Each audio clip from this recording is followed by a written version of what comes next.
హైదరాబాద్లో ప్రకటించిన ఇందిరమ్మ ఇళ్ల పథకం గురించి ప్రభుత్వం భారీ ప్రచారం చేస్తోంది.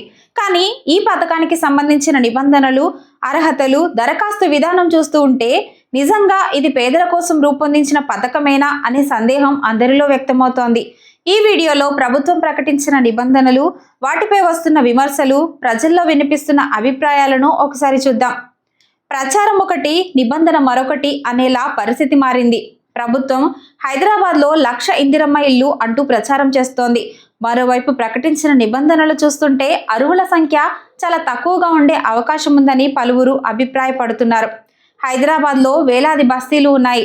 ఇక్కడ నివసించే వారిలో చాలా మందికి 50 లేదా 60 గజాల చిన్న ఇల్లు లేదా స్థలం ఉంటుంది. అయితే ప్రభుత్వ నిబంధనల ప్రకారం ఇప్పటికే ఇల్లు లేదా స్థలం ఉన్నవారు ఈ పథకానికి అర్హులు కాదని చెబుతోంది. అంటే ఇప్పటి వరకు బస్తీలలో నివసిస్తున్న వారిలో కూడా చాలా మంది ఈ పథకం పరిధిలోకి రాకపోవచ్చు అనే చర్చ కొనసాగుతోంది. ఇక దరఖాస్తుకే 10,000 రూపాయలు. ఈ పథకంలో అత్యంత చర్చకు కారణమైన అంశం ఏంటంటే దరఖాస్తు ధర 10,000 రూపాయలు. ఒక పేద కుటుంబం ప్రభుత్వ సంక్షేమ పథకానికి దరఖాస్తు చేసుకోవాలంటే ముందుగానే 10,000 చెల్లించాల్సి రావడం సరైన విధానమా అనే ప్రశ్న వస్తోంది. ఇక ప్రభుత్వం చెబుతున్న ప్రకారం ఎంపిక కాకపోతే డబ్బులు తిరిగిస్తామని అంటున్నమాట.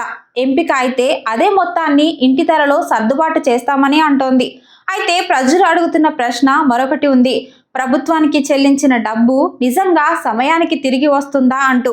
గతంలో వివిధ ప్రభుత్వ సేవలకు చెల్లించిన ఫీజులు తిరిగి రావడానికి చాలా ఆలస్యమైన సందర్భాలు ఉదాహరణగా ఉన్నాయి. ఆ ఉదాహరణల నేపథ్యంలో సందేహాలు వ్యక్తమవుతున్నాయి.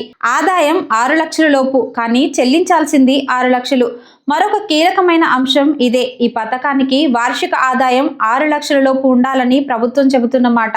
అదే సమయంలో లబ్ధిదారుడు సుమారు 6 లక్షలు తన వంతుగా చెల్లించాలని నిబంధన ఉందని సమాచారం. 6 లక్షల లోపు ఆదాయం ఉన్న కుటుంబం అంత పెద్ద మొత్తాన్ని ఎలా సమకూర్చుకుంటుంది? ఇంకా బ్యాంకు రుణం అందరికీ దొరకదు. చాలా మందికి స్థిరమైన జీతం కూడా ఉండదు. బ్యాంకు ఖాతాలలో రెగ్యులర్గా లావాదేవీలు ఉండవు. అలాంటి పరిస్థితులలో ఈ మొత్తాన్ని ఎలా చెల్లించాలి అన్నది ప్రశ్న. ఇప్పటికే గ్రామాలలో పరిస్థితి ఎలా ఉందో కూడా ఒకసారి చూద్దాం. ఇందిరమ్మ ఇళ్ల నిర్మాణం ఇప్పటికే ప్రారంభమైన గ్రామాలలో కూడా పలు సమస్యలు వినిపిస్తున్నట్లుగా తెలుస్తోంది. కొంతమంది లబ్ధిదారులు బేస్మెంట్, గోడలు, స్లాబ్ వరకు నిర్మాణాలు పూర్తి చేసుకున్న బిల్లులు విడుదల కాకపోవడంతో పనులు నిలిచిపోయాయని చెబుతున్నారు. మరికొందరు కొత్త నిబంధనలు మధ్యలో రావడంతో మళ్ళీ మార్పులు చేయాల్సి వచ్చిందని వాపోతున్నారు. ఈ అనుభవాలే ఇప్పుడు హైదరాబాద్ ప్రజల్లో కూడా సందేహాలను పెంచేస్తున్నాయి. ఇక లాటరీ వెరిఫికేషన్ అందుబాటులో ఉంది. ప్రభుత్వం విడుదల చేసిన షరతుల ప్రకారం దరఖాస్తు చేశామంటే ఇల్లు ఖాయం కాదు. ముందుగా పత్రాల పరిశీలన జరుగుతుంది. తర్వాత అర్హత నిర్ధారణ జరుగుతుంది. ఆ తర్వాత లాటరీ వేయడం జరుగుతుంది. అదీ కాక అందుబాటులో ఉన్న ఇళ్ల సంఖ్యను బట్టి మాత్రమే కేటాయింపు ఉంటుంది. అంటే అప్లికేషన్ పెట్టిన ప్రతి ఒక్కరికి ఇల్లు వస్తుందన్న హామీ అయితే లేదు. 10 సంవత్సరాలు అమ్మకూడదని మరొక షరతుంది. ఇది ముఖ్యమైన నిబంధనగా చెబుతోంది. ఇల్లు వచ్చిన తర్వాత 10 సంవత్సరాల వరకు అమ్మకూడదు, అద్దెకి ఇవ్వకూడదు అన్నది నిబంధన. అవసరమైతే బ్యాంక్ రుణం కోసం మాత్రం మార్ట్గేజ్ చేసే అవకాశం ఉందని ప్రభుత్వం చెబుతున్నమాట.